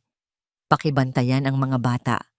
Hindi niya magawang harapin sina Aya at Enzo. Ang bawat tingin mula sa kanila ay parang isang akusasyon. Tito Daniel, aalis po kayo. Narinig ni Aya ang boses niya at mabilis na lumabas mula sa kusina. Babalik po kayo agad. May pag-aalala sa kanyang boses, isang takot na baka tulad ng biglaang paglamig ng pakikitungo nito, bigla na lang din itong hindi na babalik. Napilitan si Daniel na tumingin sa kanya. Sa isang saglit ang nakita niya ay hindi lang si Aya, kundi ang sarili niyang anak na si Mia na laging nagtatanong ng parehong bagay sa tuwing aalis siya papuntang trabaho. Kumirot ang kanyang dibdib. Oo naman, pilit niyang ngumiti. Babalik ako. Magpapakabait kayo. Iyon ang pagkakataong hinihintay ni Michelle. Nakatago ang kanyang sasakyan sa isang kanto, di kalayuan sa gate ng mansyon. Nang makita niyang lumabas ang kotse ni Daniel, ngumisi siya. Hinintay niya ng 10 minuto bago niya pinaandar ang sariling sasakyan patungo sa gate. Nandito ako para dalawin ang mga bata. Sabi niya sa guard, ang kanyang boses ay puno ng pekeng kabaitan. Alam ni Daniel na darating ako. Isang kasinungalingan, ngunit sapat na para pagbuksan siya ng gate. Naabutan niya si Aya at Enzo sa sala. Si Aya ay nagbabasa ng libro, habang si Enzo naman ay naglalaro ng mga laruang kotse sa sahig. Nang makita siya ng mga bata agad na nagbago ang kanilang ekspresyon. Ang saya ni Enzo ay napalitan ng pagtataka. Ang katahimikan ni Aya ay napalitan ng pag-iingat. Hello mga bata. Bati ni Michelle, ang kanyang nangiti ay kasing lapad nang sa isang lobo na nakakita ng mga tupa. Huwag kayong matakot. Tita Michelle ninyo ako. May dala akong regalo para sa inyo. Ko ay nilapag niya sa mesa ang isang magandang kahon na nakabalot sa makulay na papel at may malaking pulang laso. Si Enzo na akit sa regalo ay akmang lalapit, ngunit pinigilan siya ni Aya. Sabi po ni Tito Daniel, huwag daw po kayong papasukin. Oh, sweetie, tumawa si Michelle. Nagbibiro lang ang Tito Daniel ninyo. Pamilya kami. Minsan nag-aaway ang mga pamilya, pero sa huli nagbabati rin. Umupo siya sa sofa na parang sa kanya ang bahay. Halika Aya, buksan mo na ang regalo mo. Nag-aalangan man ang kuryosidad ay nanaig. Lumapit si Aya sa mesa. Para saan ang regalo? Isang paraan ba ito para humingi ng tawad? Marahan niyang hinila ang laso at binuksan ang kahon. Sa loob, wala roong manika o libro. Ang laman ng kahon ay isang brown folder, katulad ng folder na nakita niyang hawak ni Arturo. Ano po ito? Tanong ni Aya nalilito. Isang kwento. Sagot ni Michelle, ang kanyang mga mata ay nagsimulang kumislap sa kalupitan. Isang kwento tungkol sa mga magulang mo at tungkol sa mabait mong Tito Daniel. Kinuha ni Aya ang folder, binuksan niya. Ang una niyang nakita ay ang mga luma nilang litrato, ang kanyang ama at ina nakangiti. May mga papeles din. Ang ilan ay hindi niya maintindihan. Ngunit ang isa-isang kopya ng police report ay may mga salitang pamilyar sa kanya, ang pangalan ng kanyang mga magulang at ang pangalan ni Daniel de la Cruz. Basahin mo, iha. Utos ni Michelle, ang boses ay parang isang ahas na bumubulong. Para malaman mo ang totoo, para malaman mo kung bakit kanya kinuha. Hindi dahil sa mabuti siyang tao, kinuha kanya dahil sa konsensya. Nagsimulang manginig ang mga kamay ni Aya habang binabasa ang mga salita. Collision. Chain reaction. Vehicle 1 driven by Daniel de la Cruz. Vehicle 4 driven by Ricardo Santos. Hindi niya naintindihan ang lahat, ngunit sapat ang kanyang naintindihan. Ang taong tinuturing mong tagapagligtas. Sabi ni Michelle, tumayo siya at lumapit kay Aya. Ang kanyang bawat salita ay isang patak ng lason na tumutulo sa tainga ng bata. Ang lalaking nagbigay sa'yo ng magandang kwarto at masasarap na pagkain, siya ang pumatay sa mga magulang mo. Siya ang pumatay sa mga magulang mo. Ang mga salitang iyon ay sumabog sa isipan ni Aya na parang isang bomba. Ang folder ay nahulog mula sa kanyang mga kamay. Ang mga papel ay nagkalat sa puting marmol na sahig. Nagsimulang umikot ang kanyang paligid. Ang mukha ni Daniel na naglilinis ng basag na florera. Ang boses niya na nagkukwento. Ang ngiti niya. Lahat kasinungalingan. Lahat isang malaking dula. Sinungaling. Bulong ni Aya. Hindi totoo yan. Totoong totoo, iha. Sabi ni Michelle, tuwang-tuwa sa epekto ng kanyang ginawa. Sa mismong sandaling iyon, pumukas ang pinto. Si Daniel, nakabalik na siya. Michelle, anong ginagawa mo dito? Sigaw niya, ang kanyang mukha ay puno ng galit at takot. Nang makita ang eksena si Michelle na nakatayo si Aya, na parang kandilang mauubos, at ang mga papel ng kanyang pinakamadilim na sikreto na nakakalat sa sahig. Huli na ang lahat. Tumingin si Aya kay Daniel. Ang kanyang mga mata na dati puno ng pagtataka at namumuong pagtitiwala ay ngayon ay isang malawak na karagatan ng sakit, galit at pagkasuklam. Aya. Nagsimulang maglakad si Daniel palapit. Huwag kang lalapit. Sigaw ni Aya, ang kanyang boses ay basag at puno ng pait. Dinampot niya ang police report mula sa sahig at ibinato ito ng buong lakas sa mukha ni Daniel. Sinungaling mamamatay tao.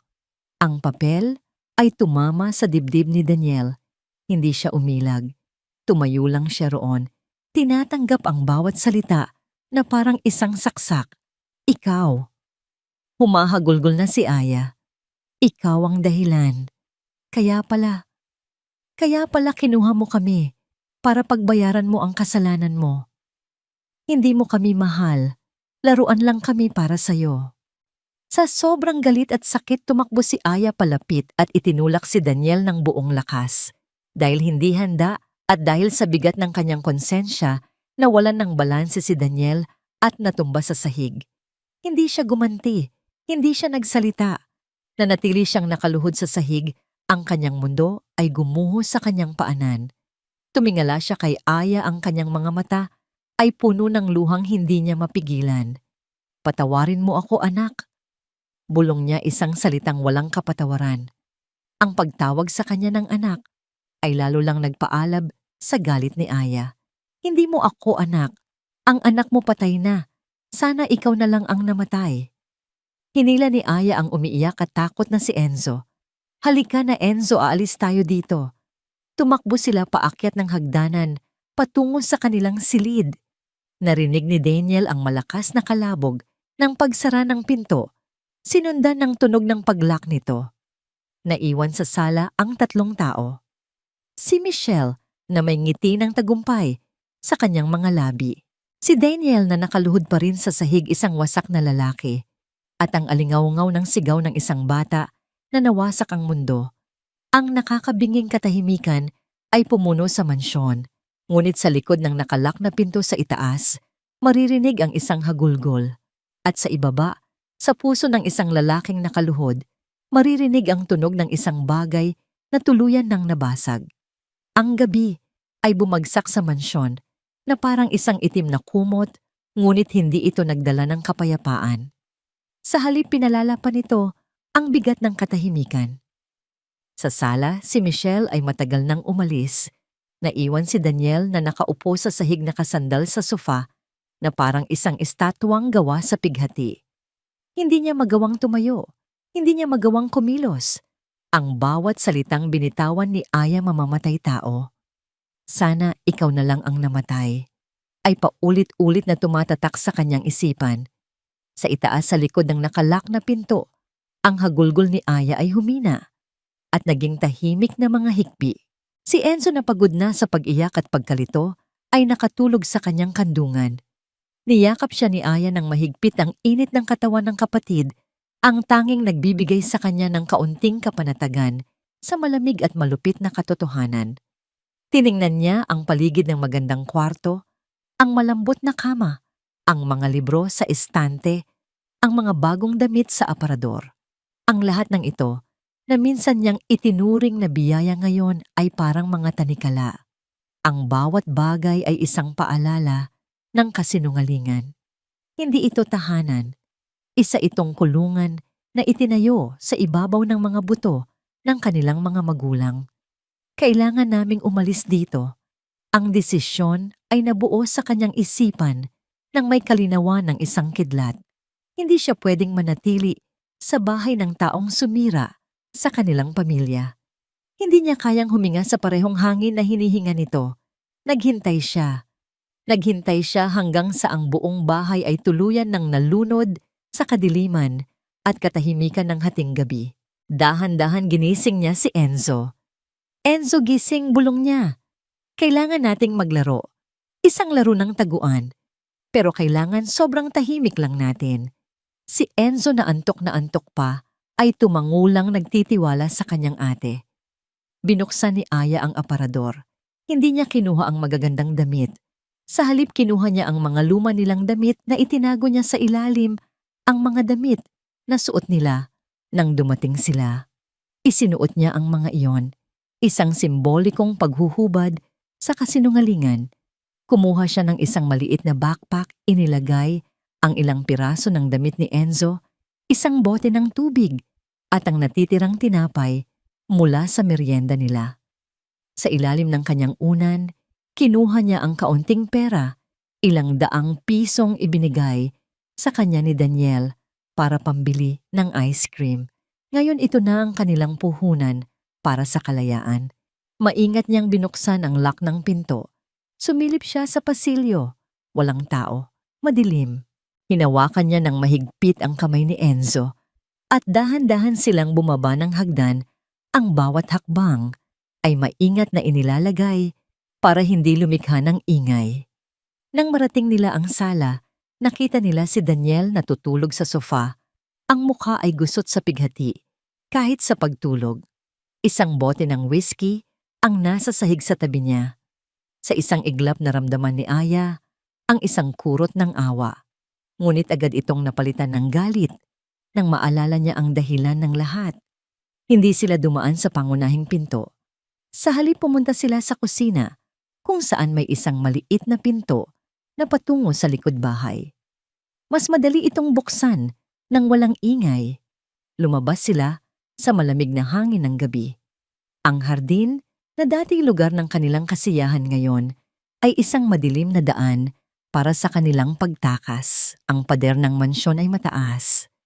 Ngunit sa bandang likuran, may isang bahagi kung saan ang isang matandang puno ng mangga ay lumaki, malapit sa pader. Ginamit ito ni Aya. Una tinulungan niyang makaakyat si Enzo sa pinakamababang sanga. Pagkatapos umakyat siya at mula roon, maingat silang gumapang sa ibabaw ng pader at tumalon pababa sa damuhan sa kabilang kalye. Malaya na sila. Ngunit ang kalayaan ay may kasamang takot at kawalan ng katiyakan. Nagsimula silang maglakad papalayo sa tahimik na subdivision patungo sa mga ilaw ng pangunahing kalsada. Nagising si Daniel sa sikat ng araw na tumatama sa kanyang mukha. Kumurap-kurap siya, ang sakit ng ulo mula sa alak ay sinabayan ng mas matinding sakit ng katotohanan. Agad siyang napabangon. Ang mga bata. Mabilis siyang umakyat sa hagdanan. Ay Enzo. Kumatok siya sa pinto ng kanilang silid. Walang sagot. Sinubukan niyang pihitin ang doorknob. Hindi na ito nakalock. Binuksan niya ang pinto. Ang silid ay walang laman. Ang kama ay maayos na parang hindi tinulugan. Isang nakakakilabot na kaayusan. Binuksan niya ang aparador. Ang lahat ng magagandang damit na binili niya ay naroon pa. Ngunit ang mga luma nilang damit ay wala na. Ang backpack na ginagamit ni Aya sa pagbabasa sa hardin ay wala na rin. Isang malamig na takot ang gumapang sa kanyang buong katawan. Hindi. Tinakbo niya ang buong bahay sumisigaw. Ay Enzo. Si Lourdes at ang ibang mga kasambahay ay nagising sa kanyang mga sigaw na guguluhan. Sir, ano pong nangyayari? Wala sila. Sigaw ni Daniel, ang kanyang boses ay puno ng panik. Wala ang mga bata. Kinuha niya ang kanyang telepono. Ang mga kamay ay nanginginig. Una niyang tinawagan si Arturo. Arturo, nawawala sila. Umalis sila. Ano, papunta na ako dyan? Ang sunod niyang tinawagan ay si Grace. Miss Magsaysay, kailangan ko ng tulong niyo. Ang mga bata, naglayas sila. Ano ang nangyari, Mr. De La Cruz? Ang boses ni Grace ay agad na naging alerto at profesional. Mahabang kwento. Pakiusap, tulungan niyo akong hanapin sila. Habang si Daniel ay natataranta, si Michelle naman ay nag-i-enjoy sa kanyang umagahan. Kinuha niya ang kanyang telepono at tinawagan ang DSWD. Hello, gusto ko sanang mag-report ng isang kaso ng child endangerment. Sabi niya, ang kanyang boses ay puno ng pekeng pag-aalala. Tungkol ito kay Mr. Daniel De La Cruz at sa 2 batang menor de edad na nasa kustodyan niya. Naniniwala akong nasa panganib sila. Si Mr. De La Cruz ay hindi isang stable na guardian at mayroon akong ebidensya na siya ang responsable sa pagkamatay ng mga magulang ng mga bata. Oo, may kopya ako ng police report. Kailangan ninyong kunin ang mga bata mula sa kanya bago pa may masamang mangyari. Isang plano na perpektong isinagawa. Habang si Daniel ay abala sa paghahanap, sinisira naman ni Michelle ang kanyang kredibilidad sa mga awtoridad. Samantala, sina Aya at Enzo ay nasa magulong mundo ng Maynila.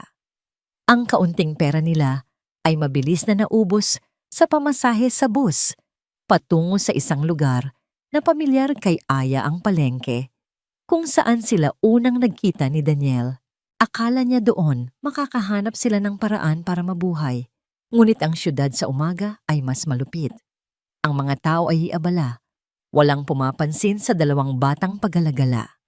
Ang init ng araw ay nakakapaso. Ang gutom ay nagsimulang kumalam sa kanilang mga tiyan. Si Enzo na sanay na sa komportableng buhay ay nagsimulang magreklamo. Ate, pagod na ako. Uwi na tayo.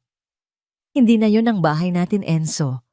Mahinang sagot ni Aya kahit na ang puso niya ay nananabik din sa malambot na kama at masarap na pagkain. Habang papalubog ang araw, ang pagod at gutom ni Enzo ay naging lagnat. Nagsimula siyang manghina, ang kanyang mga mata ay nanlalalim. Umupo sila sa isang bangketa sa tabi ng isang maingay na terminal ng bus sa Pasay. Niyakap ni Aya ang nanginginig na katawan ng kapatid. Ang takot ay nagsimulang lamunin ang kanyang galit. Ate, malamig.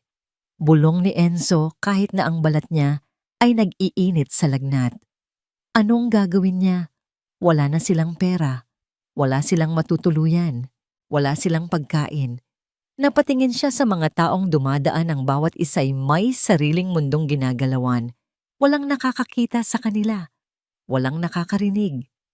Niyakap niya ng mahigpit si Enzo, sinusubukang ibigay ang sariling init. Sa gitna ng ingay ng mga bus at sigawan ng mga dispatcher, isang nakakatakot na katotohanan ang tumama kay Aya sa pagtakas nila mula sa isang halimaw. Itinapon niya ang kanilang mga sarili sa isang mas malaki at mas mapanganib na kagubatan. At dito sa kagubatang ito, sila ay lubos na nag-iisa. Ang gabi ay muling bumalot sa syudad, ngunit para kay Daniel ang kadiliman sa labas ay walang-wala kumpara sa kadilimang nasa loob niya. Magdamag siyang naghahanap. Kasama si Arturo, nilibot nila ang bawat sulok ng Quiapo, bawat eskinita kung saan maaaring sumilong ang dalawang bata. Nagpakita sila ng litrato sa mga tindera, sa mga street vendors, sa mga pulis. Walang nakakita, walang nakakaalam. Ang bawat oras na lumilipas ay parang isang dagok sa kanyang dibdib. Ang panik ay unting napapalitan ng isang malalim at nagyayelong takot. Paano kung may nangyari ng masama sa kanila? Ang isiping iyon ay mas masakit pa kaysa sa sarili niyang mga sugat. Bandang 10:00 ng gabi, tumunog ang telepono niya. Si Grace magsaysay. "Mr. De La Cruz, may balita ako." Sabi ni Grace, ang kanyang boses ay kalmado, ngunit may halong pagmamadali. "Nakatanggap ako ng tawag mula sa isang community clinic sa Pasay. Isang nurse ang nakakilala sa mga bata mula sa alert na ipinakalat natin. Ang batang lalaki, si Enzo, ay nilalagnat. Isang ID na may contact number ng DSWD ang inilagay ni Grace sa backpack ni Aya bago sila tuluyang ibigay sa kustodya ni Daniel. Isang standard operating procedure na ngayon ay naging isang himala.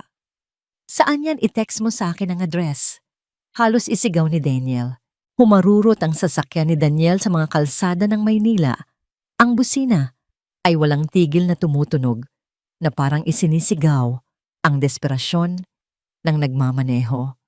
Sa loob ng 20 minuto, na parang katumbas ng habambuhay, narating niya ang lugar. Ang klinik ay maliit lang, isang kwartong may ilang kama na napapaligiran ng mga puting kurtina. Ang ilaw ng neon sign sa labas na nagsasabing 24-hour clinic ay nagbibigay ng isang malamig at maberde-berdeng liwanag sa loob. At doon sa isang kama, sa dulo, nakita niya sila. Si Enzo ay nakahiga, may basang bimpo sa noo, tila mahimbing na natutulog dahil sa gamot. Sa tabi niya sa isang plastik na upuan ay nakaupo si Aya. Mukha siyang mas matanda ng 10 taon. Ang kanyang buhok ay magulo, ang kanyang mukha ay marumi, at ang kanyang mga mata ay walang emosyon, pagod na sa pag-iyak. "Aya!" Bulong ni Daniel mula sa pintuan. Sa tunog ng kanyang boses agad na nagbago ang anyo ni Aya. Ang pagod niyang mukha ay biglang nanigas. Tumayo siya at humarang sa kama na parang isang maliit na sundalong nagpoprotekta sa kanyang teritoryo. Ang kanyang maliit na katawan ay naging isang kalasag para sa natutulog niyang kapatid. "Huwag kang lalapit." Ang kanyang boses ay mahina, ngunit puno ng lason. Ang galit ay naroon pa rin matalas at hindi nababawasan. Huminto si Daniel. Bawat hibla ng kanyang katawan ay gustong tumakbo palapit yakapin sila at dalhin sila pauwi. Ngunit alam niyang ang anumang hakbang niya palapit ay magtutulak lang sa kanila palayo. Si Grace ay dumating ilang sandali. Pagkatapos niya, nakita niya ang tensyon sa silid. Aya, malumanay niyang sabi, "Ligtas na kayo. Halika na, iuuwi na namin kayo." "Ayoko." Matigas na sagot ni Aya. Ang mga mata ay nakatutok kay Daniel. Ayokong sumama sa kanya. Dito na napagtanto ni Daniel. Ang mga paliwanag ay walang silbi. Ang mga pangako ay walang halaga. Ang mga pakiusap ay hindi maririnig. Isa na lang ang paraan. Ang hubad at masakit na katotohanan. Dahan-dahan sa gitna ng maliit na klinik sa maruming sahig na amoy Lysol, lumuhod si Daniel.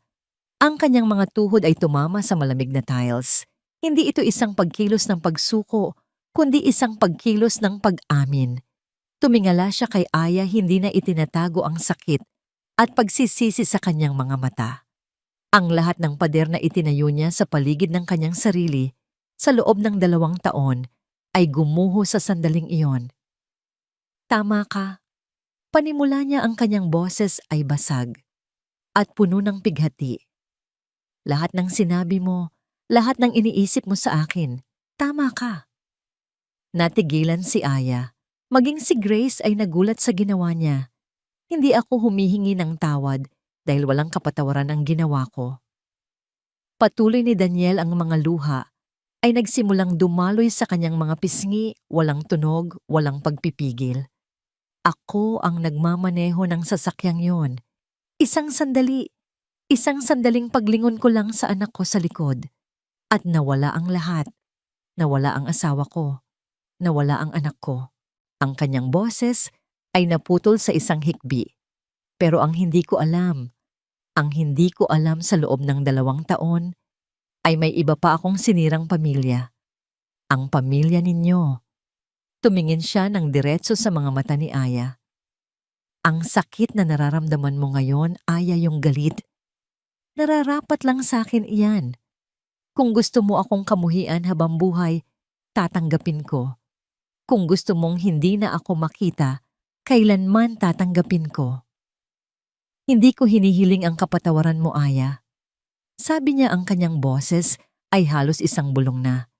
"Dahil hindi ko mapapatawad ang sarili ko." Huminto siya, hinahayaang lumubog ang bigat ng kanyang mga salita. "Pero isa lang ang hihilingin ko sa'yo." Sabi niya. Ang kanyang tingin ay napunta sa natutulog na si Enzo. "Hayaan mo akong tulungan si Enzo. Kailangan niya ng ospital. Kailangan niya ng gamot. Pagkatapos niyang gumaling, hahayaan kitang magpasya. Kahit na ang ibig sabihin niyon ay hindi na kita makikita kailanman." Ang kanyang pag-amin ay hindi isang depensa. Ito ay isang pagsuko, isang paglalatag ng kanyang basag na kaluluwa sa paanan ng isang 9 taong gulang na bata. Si Aya ay hindi gumalaw. Ang kanyang maliliit na kamao ay nakakuyom sa kanyang tagiliran. Ang kanyang puso ay isang larangan ng digmaan. Ang galit sa lalaking sumira sa kanyang buhay ay nakikipaglaban sa takot para sa buhay ng kanyang kapatid. Ang mga alaala ng kalupitan ng lansangan ay sariwa pa sa kanyang isipan. Ang init ng lagnat ni Enzo ay nararamdaman pa rin niya sa kanyang balat. At sa gitna ng lahat ng ingay sa kanyang isipan, isang maliit na boses ang narinig niya mula sa kama. "Papa!" Si Enzo sa kanyang pagkakatulog na may lagnat ay bumubulong. Naghahanap. Hindi ito isang salita ng pagkilala, kundi isang salita ng pangangailangan. Isang salita ng pananabik sa isang kalingang minsan niyang naramdaman. Ang salitang yon ang bumasag sa lahat. Ang matigas na anyo ni Aya ay biglang gumuho. Ang mga luhang matagal niyang pinigilan ay bumuhos na parang isang sirang dam.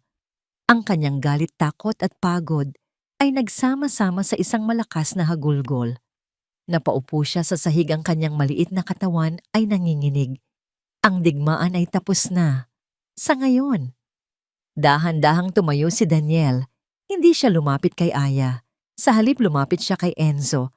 Maingat na parang humahawak sa isang bagay na napakasagrado, binuhat niya ang bata. Ang init mula sa katawan ni Enzo ay tumagos sa kanyang damit, isang paalala ng kanyang karupukan. Tumingin siya kay Grace. Dalhin natin siya sa pinakamalapit na ospital. Pagkatapos ay muli siyang tumingin kay Aya na umiiyak pa rin sa sahig. Iniabot niya ang kanyang kabilang kamay. Isang kamay na may kasalanan, isang kamay na nanginginig. Halika na, Aya. Sabi niya, ang boses ay malumanay. Gagamutin natin ang kapatid mo. Si Aya ay tumingala, ang kanyang muka ay basang-basa ng luha. Tinitigan niya ang kamay na nakaabot. Ang kamay ng pumatay sa kanyang mga magulang. Ngunit sa sandaling iyon, ito rin ang tanging kamay na maaaring magligtas sa kanyang kapatid. Matapos ang isang mahabang sandali na tila walang katapusan, dahan-dahan, nag-aalangan, itinaas niya ang sariling kamay at hinawakan ito. Ang sikat ng araw sa umaga ay marahang gumagapang sa sahig ng mansyon, ngunit hindi na ito nagdadala ng parehong bigat ng kalungkutan. Ang katahimikan ay naroon pa rin minsan, ngunit hindi na ito nakakabingi. Ito ay isang katahimikang may halong pag-aantay, isang espasyo para sa mga sugat na dahan-dahang naghihilom. Ang 6 na buwan ay isang mahaba at tahimik na digmaan. Ang legal na laban kay Michelle ay mabilis na natapos. Sa tulong ni Grace na nagbigay ng isang detalyadong ulat tungkol sa emosyonal na koneksyon ni Daniel sa mga bata at ni Arturo na naglabas ng ebidensya ng paulit-ulit na harassment ni Michelle, kinatigan ng korte si Daniel. Ibinigay sa kanya ang full legal guardianship sa isang kondisyon. Ang desisyon ay lubos na nakasalalay sa pahintulot ni Aya. Sa isang maliit na silid sa korte, tinanong ng isang mabait na hukom si Aya. Gusto mo bang manatili sa pangangalaga ni Mr. De La Cruz? Tumingin si Aya kay Daniel na nakatayo sa isang sulok, ang muka ay puno ng kaba at pagtanggap sa anumang magiging desisyon niya. Hindi niya sinabi ang oo. Hindi rin niya sinabi ang hindi. Ang tanging sinabi niya sa isang mahinang boses ay, kailangan po ako ng kapatid ko at kailangan po niya si Tito Daniel. Ang mga salitang yon ay sapat na, ngunit ang legal na tagumpay ay simula pa lamang. Ang tunay na laban ay nangyayari sa loob ng mga pader ng mansyon araw-araw. Wala nang sigawan, wala nang pagtakas. Ang pumalit ay isang maingat na sayaw ng distansya at pagsubok. Si Daniel ay hindi na nagtangkang maging papa. Siya ay naging si Tito Daniel, muli isang tagapag-alaga na laging nasa paligid, ngunit hindi kailanman nagpipilit. Nagbibigay siya ng espasyo, ngunit hindi kailanman lumalayo. Si Aya naman ay naging isang tahimik na tagamasid. Tinatanggap niya ang pagkain, ang mga libro, ang ligtas na tulugan. Ngunit ang kanyang mga ngiti ay bihira at ang kanyang mga mata ay laging may bakas ng alaalang hindi mabura. Ang pagpapatawad ay hindi isang pinto na bigla na lang bubuksan. Ito ay isang mabatong daan na kailangan lakarin ng dahan-dahan. Isang Sabado ng umaga, ginising sila ni Daniel. May pupuntahan tayo, sabi niya. Naglakbay sila ng halos 2 oras papalabas ng syudad patungo sa isang tahimik na lugar sa Tagaytay. Isang memorial park na nasa ibabaw ng isang burol kung saan tanaw ang lawa ng Taal. Dito ang hangin ay sariwa at ang katahimikan ay payapa. Huminto sila sa harap ng isang bahagi ng damuhan. May 4 na simpleng lapida na gawa sa puting marmol magkakatabi. Sa kaliwa ay ang mga pangalan Catherine De La Cruz at Mia Rose De La Cruz. Sa kanan ay ang mga pangalan Ricardo Santos at Maria Santos. Inilagay ni Daniel ang 2 magkaibang bouquet ng bulaklak sa damo. Naisip ko na dapat magkakilala sila. Mahina niyang sabi. Si Aya ay natigilan. Tinitigan niya ang mga pangalan ng kanyang mga magulang at sa tabi nito ang mga pangalan ng pamilyang Sinira nila nang hindi sinasadya. Hindi sinubukan ni Daniel na itago ang nakaraan. Sa halip inilatag niya ito sa harap nila magkakasama sa ilalim ng iisang langit. Lumapit si Aya sa lapidan ng kanyang mga magulang. Hinaplos niya ang malamig na bato, walang luha, isang malalim na pagbuntong hininga lang. Pagkatapos sa isang kilos na ikinagulat ni Daniel, pumulot siya ng isang puting bulaklak mula sa bouquet na para kina Catherine at Mia at inilagay ito sa ibabaw ng lapidan ng kanyang ina. Salamat po. Bulong ni Aya hindi malinaw kung para kanino. Sa pag-aalaga sa aming dalawa. Ito ang unang hakbang, ang unang sinag ng bukang liwayway.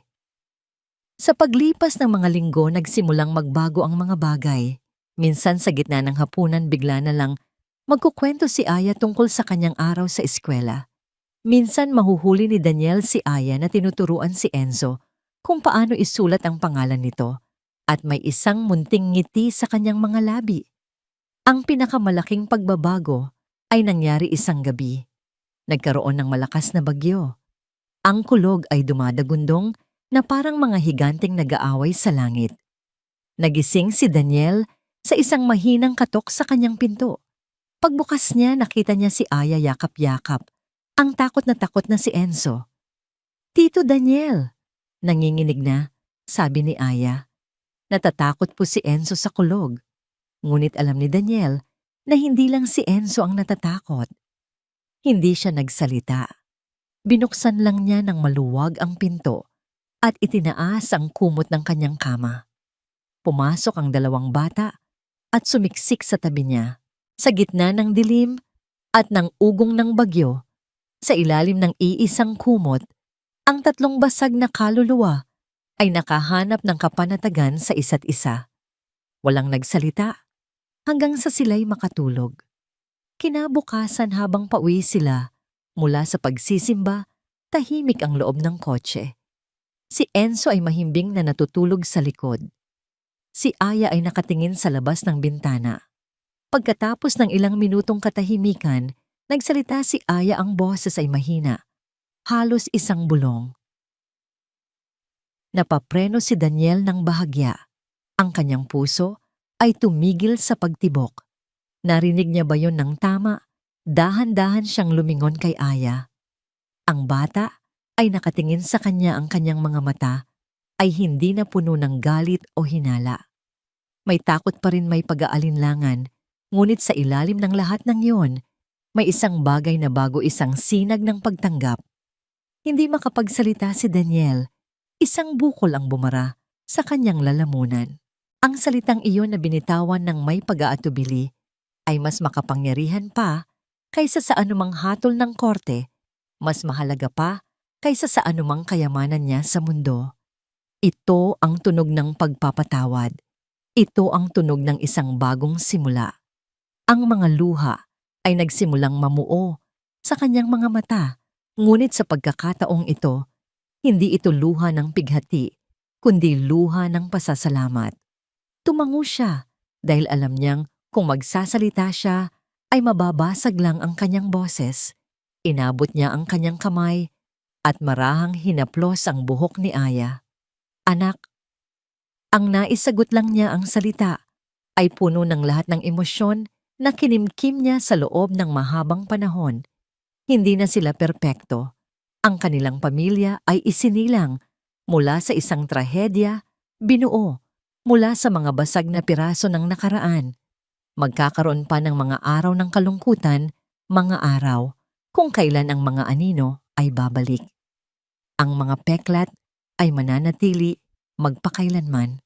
Ngunit habang minamaneho ni Daniel ang sasakyan, pauwi kasama ang dalawang batang natutulog at nagtitiwala sa kanya, alam niya na ang bukang liwayway ay dumating na sa wakas. Ang kanilang mga peklat ay hindi na simbolo ng kanilang pagkasira, kundi isang testamento ng kanilang katatagan. Pagdating sa bahay, binuhat niya ang natutulog na si Enzo papasok. Si Aya ay sumunod sa likuran niya.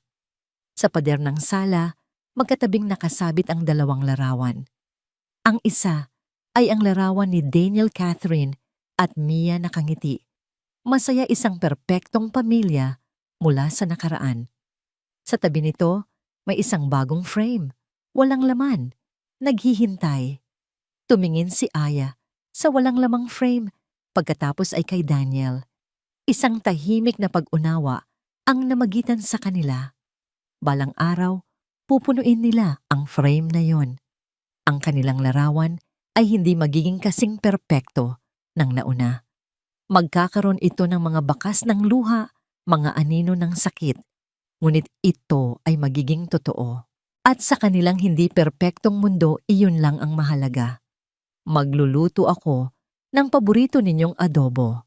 Sabi ni Daniel, ang boses ay magaan sa unang pagkakataon sa mahabang panahon. Tulungan ko po kayo.